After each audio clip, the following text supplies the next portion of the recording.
தமிழ் சினிமாவில் உச்ச நட்சத்திரமாக இருப்பவர் சிவகார்த்திகேயன்.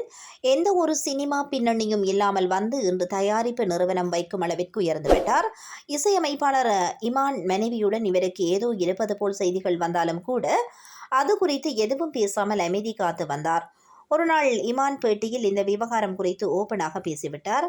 என்னதான் இவர் மீது பல அவதூறு விழுந்தாலும் கூட எல்லாவற்றையும் தூக்கி அறிந்துவிட்டு சென்று கொண்டிருக்கிறார் சிவகார்த்திகேயன்.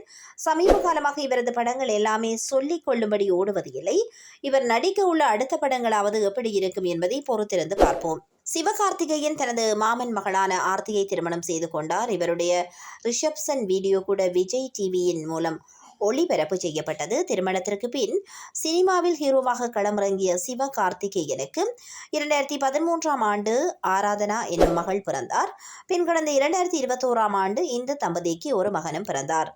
இந்நிலையில் தற்போது சிவகார்த்திகேயனின் மனைவி ஆர்த்தி 3வது முறையாக கர்ப்பமாக இருக்கிறார் என தகவல் வெளியாகியுள்ளது.